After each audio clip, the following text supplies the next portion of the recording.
Assalamualaikum warahmatullahi wabarakatuh. Kembali lagi ke channel Khosyin. Kita sekarang akan membahas tentang masalah penelitian.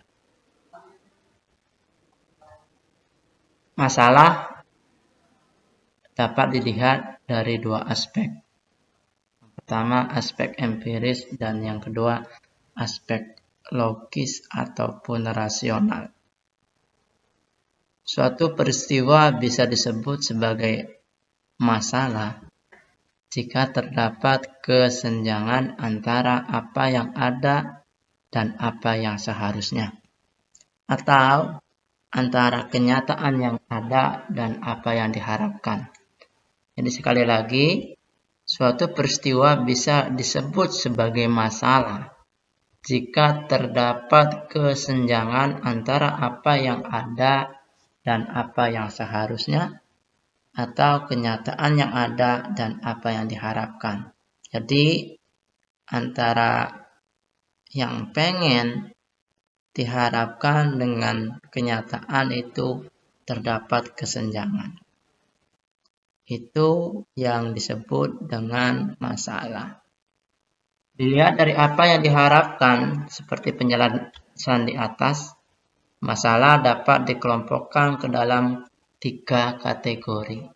Yang pertama, masalah filosofis. Yang kedua, masalah kebijakan. Yang ketiga, masalah ilmiah. Suatu masalah dikatakan masalah filosofis jika gejala-gejala empirisnya, fakta nyatanya tidak sesuai dengan pandangan hidup yang ada dalam masyarakat. Jadi, gejala empiris tidak sesuai dengan pandangan hidup yang ada dalam masyarakat. Contoh, gejala-gejala hubungan seks sebelum nikah di kalangan remaja itu termasuk ke dalam kategori tidak sesuai dengan norma-norma etis dan norma-norma keagamaan yang dianut oleh masyarakat. Baik norma agama maupun etis itu tidak sesuai dengan gejala-gejala fakta yang nyatanya. Tidak dipungkiri, fakta nyatanya banyak terjadi hubungan seks sebelum nikah di kalangan remaja. Jadi itu masalah filosofis. Yang kedua, masalah yang tergolong dalam masyarakat kebijakan. Ini masalah yang tergolong ke dalam kebijakan. Adalah perilaku-perilaku atau kenyataan-kenyataan yang tidak sesuai dengan apa yang diharapkan oleh si pembuat kebijakan. Jadi kenyataannya tidak sesuai dengan yang diharapkan oleh orang yang membuat kebijakan. Itu masalah kebijakan. Contoh, bantuan dana bansos yang tidak mencapai sasaran. Ini kan tidak mencapai sasaran, padahal dari si pembuat kebijakan harus tepat sasaran semua. Ataupun kualitas pendidikan yang tidak sesuai dengan tujuan pendidikan. Contoh dalam hal tujuan adanya program studi pendidikan bahasa Arab, menciptakan guru bahasa Arab yang memiliki teknologi yang tinggi tujuannya. Tapi ternyata tidak sesuai faktanya. Kualitas pendidikan ataupun kualitas lulusannya tidak sesuai dengan tujuan pendidikan. Ini termasuk ke dalam masalah kebijakan. Perilaku-perilaku atau kenyataan-kenyataan yang tidak sesuai dengan apa yang diharapkan oleh orang ataupun si pembuat kebijakan. Yang ketiga, masalah yang tergolong ke dalam kategori masalah ilmiah adalah kenyataan-kenyataan yang tidak sesuai dengan teori ilmu pengetahuan. Contoh, salah satu teori dalam ilmu pendidikan ada teori hukuman.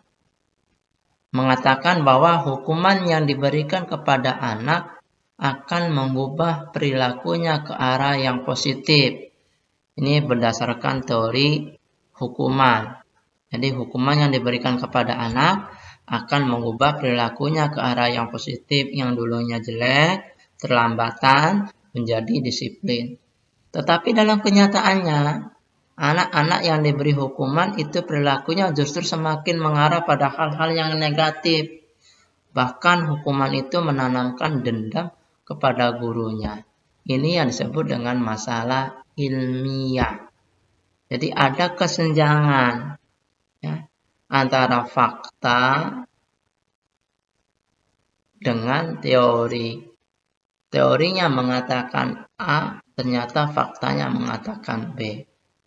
Hukuman berdasarkan teori akan merubah anak yang diberi hukuman menjadi ke arah yang positif. Kenyataannya ada anak yang diberi hukuman perilakunya justru semakin mengarah ke hal-hal yang negatif. Itu yang terdapat di dalam masalah penelitian. Oke. Nih, bisa gambarnya teori isu gejala empiris maka akan menimbulkan suatu masalah. Jadi, titik tolak ukurnya adalah terdapat kesenjangan antara fakta empiris dengan teori. Itu berdasarkan masalah ilmiah. Kalau masalah kebijakan, hasilnya tidak sesuai dengan keinginan si pemberi kebijakan. Masalah filosofis, kejadiannya, fakta nyatanya tidak sesuai dengan etis ataupun norma-norma agama ataupun budaya. Oke, tugas. Bacalah suatu judul skripsi, jurnal, ataupun berita di koran atau majalah, atau berita di media online. Setelah kalian baca, tulis masalahnya apa, dan tentukan masalah tersebut termasuk ke dalam masalah yang bagaimana.